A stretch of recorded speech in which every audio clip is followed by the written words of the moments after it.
A warning tonight from the CDC. Throw out all the romaine lettuce in your fridge. Now, the federal government says it is not safe to eat. Scientists are blaming a new E. coli outbreak. And CBS2 Orange County reporter Michelle Gili is live in Anaheim, but the crisis hitting shoppers just days before Thanksgiving. Michelle.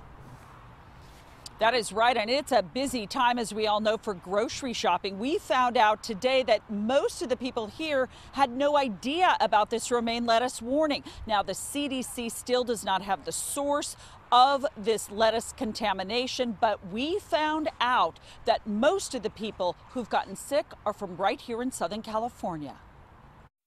No, I don't. Oh, I love Caesar salad with the dressing and everything, but no, never heard anything about that. Most of the people we talked to this afternoon in Anaheim were unaware of people getting sick from romaine lettuce. They also hadn't heard that health officials are warning consumers not to eat it. I need to call my mom and let her know, because she eats a lot of it. That's crazy. Just here or period? Really? The Centers for Disease Control is advising Americans to throw away romaine lettuce, including bags of mixed lettuce containing romaine. The CDC also says retailers and restaurants shouldn't sell or serve it. But at this Walmart on Euclid Street in Anaheim, the produce section had dozens of bags on the shelves late today. We've contacted Walmart about the product. Officials say romaine lettuce is responsible for a new E. coli outbreak. And the food safety alert comes as people are shopping for Thanksgiving. It was actually for home, and then actually some of it was for Thanksgiving. Going over to my mother's house and taking that over. No more. Doctors are reporting that most of the patients who've gotten sick are in Southern California, 10 at last count. The rest are in the Midwest and the East Coast, from Illinois to New Hampshire. The total is at least 32 people. I'm not going to eat any Caesar salad or romaine lettuce if it's all being called back. The symptoms include painful stomach cramps, diarrhea, and nausea. Patients have been hospitalized. In some cases, E. coli contamination can cause kidney failure. I have no words. It's disgusting. And again, the warning includes all romaine lettuce. That is whole heads, packages of romaine, mixed lettuce containing romaine, and things like Caesar salad kits. If there is any sliver of good news in all of this, it is that no one has died. That's the latest live in Anaheim. I'm Michelle Gili. Back to you.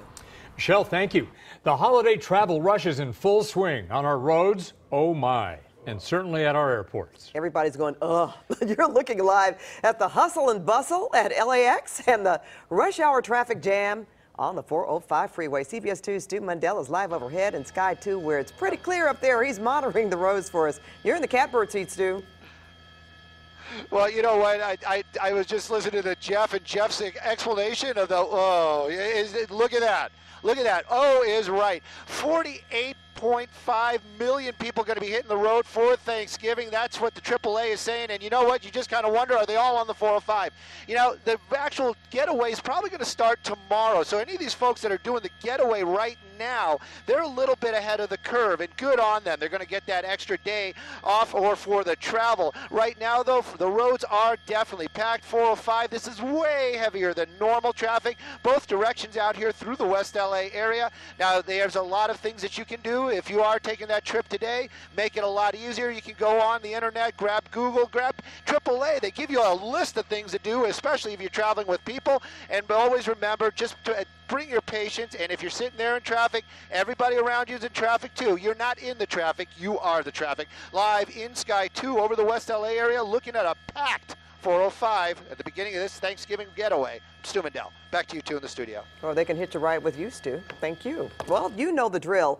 Pack your patience when you hit the airport this holiday season. Officials at LAX say you should expect more than 2.5 million people trying to get somewhere by using their terminals this time around. That's over 4% more than last year, which was a record at the time. You might think tomorrow would be the busiest day at the airport, but it's actually on Monday as travelers make their way home. And of course, Sunday is projected to be very busy as travelers return, putting additional pressure on the airport roadways. And with all the expected traffic, officials suggest drivers waiting to pick up loved ones Go to the cell phone waiting lot on West 96th and Vicksburg Avenue. I hear it works really well. You can stay there for up to 2 hours for free, then drive to the terminal once the passenger is curbside. So bring a puzzle or something. Yeah, saves the frustration too. Yes. They're shoveling sand, they're getting ready. People in the Woolsey fire burn areas are preparing for rain, even possible mud flows. Now we have team coverage for you. Hermela Aragawi is live in Malibu with the preparations, but we start with Garth Kemp and a quick look at the current conditions. Garth?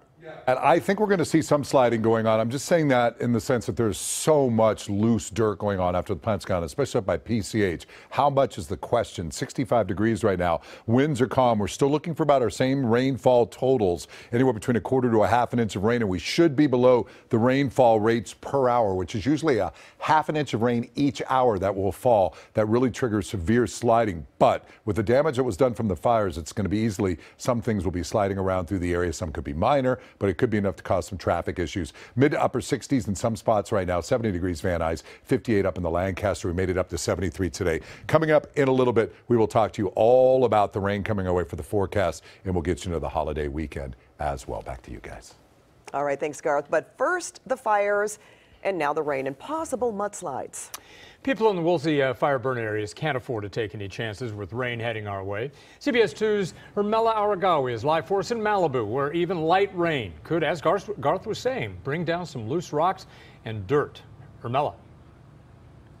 That is a concern, and if you're in the burn area, there's also a lot of debris that could be thrown around by the water flow. So what you're going to need to protect your homes is bags of this stuff, sandbags that you can pick up at your local fire station and line the perimeter of your home with these. That should protect your home, but fire officials also say that you should be prepared to evacuate at a moment's notice. Some Malibu residents may have to flee their homes for the second time in 2 weeks. The concern this time is mud and debris flows that could come with the rain that's expected later in the week. Many are preparing for protecting their homes with sandbags that are being given out all over the city. I'm just trying to, prepare for a little bit of debris flow, and particularly right now my brother's house. He's got a hillside coming down to his backyard, but not too bad. It's not a huge hillside. The neighbor's house burned, and we want to prevent debris flow from that house because it has a slope coming down as well. So we want to try and divert that away from his house right now. That's what we're doing today. Fire officials say they've been working hard to prepare for any possible slides, meeting with National Weather Service officials about how much rain is expected and how it will affect homes in the Woolsey fire area. People who live here are preparing for the worst and hoping for the best. Hopefully it's just, going to be just right and wet things down, wash things off, but we learned a lot from last year, the misfortune of the Thomas Fire people and the people in Montecito that got devastated. Officials say at this point you should be packed up, you should have a full tank of gas and be ready to go and know where you're going to go if you have to flee your home. In Malibu, Hermela Aragawi, CBS 2 News. All right, Hermela, thanks. A fourth set of remains have been found in the Woolsey fire burn area. The bone fragments were discovered in the 4,000 block of Latigo Canyon Road in Malibu. They were found last week. The coroner's office is trying to determine if the fragments are from a fire victim or possibly a body that was dumped months ago. Well, back on the job, a city councilman makes his first appearance at a council meeting after his home and offices were raided by the FBI. CBS 2's Randy Page is live in downtown LA with more on Jose Huizar's first day back. Randy. That's right, Pat. Jose Huizar is back, but it is still unclear exactly what the FBI is investigating. This is the first time LA City Council member Jose Huizar has been seen at a council meeting since the FBI served a search warrant at his City Hall office earlier this month. Can you make any comment at all about this investigation? I'm here to work. I'm here to do my job, and as you know how these things work, I'm not going to say anything about that. I'm going to be back and do my job, and that's what I was elected to do, so that's what I'm going to do. The FBI wouldn't comment on the nature of the investigation when agents were seen carrying boxes out of the council member's office. It was the day after the midterm elections on November 7th. Unfortunately, because the warrant is sealed, I cannot comment on the nature of the warrant or the target of the warrant. The FBI also searched his district office and his home in Boyle Heights.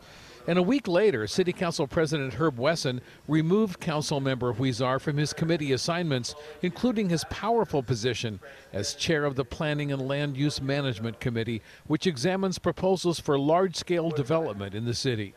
Jose Huizar took over the seat that was vacated by newly elected Mayor Antonio Villaraigosa back in 2005. And he can't run for re-election in 2020 due to term limits. And his wife Rochelle announced in September she is running for the seat he will vacate. And while the FBI confirms there is an investigation underway, as far as we know, there have been no charges filed. Live in downtown Los Angeles, Randy Page, CBS2 News. Back to you. All right, speaking of charges, a man known as the Dine-and-dash dater, remember him? Well, he's now on a fast track to jail. Paul Gonzalez pleaded no contest to 4 misdemeanor counts today. He would find women on dating apps, meet them for dinner, and then encourage them to order steak and lobster, only to then wolf down his own food and suddenly disappear, sticking them with the bill. Well, today the judge gave him the ultimate swipe left, sentencing him to 4 months in jail and 3 years probation. Interesting conditions as well. He also has to stay 100 yards away from 5 different Pasadena restaurants, and he is banned from using plentyoffish.com and Bumble. I'm sorry. I don't know what plentyoffish.com is, but it's like Bumble. It's a dating app. See, I didn't even know what Bumble was, but I'm going to look that up. Okay, I had it 5. Thanks, Jeff. Right. Wait, yeah. There you go. How an 11-year-old boy made it past airport security and almost boarded a plane without an adult or a ticket. Plus a helicopter rescue just ahead. Incredible video of a chopper pilot saving not only people but dogs trapped in the Santa Monica Mountains during the raging Woolsey fire. Then an armed robbery at a popular shopping center in El Segundo. A thief points a gun at a female shopper, and it's all caught on video. And slime may top your child's holiday list, but it also tops the list of most dangerous toys. We'll tell you why, the health hazards ahead at 5. Getting ready for Thanksgiving and Black Friday. The preparations are underway and the lines are already forming.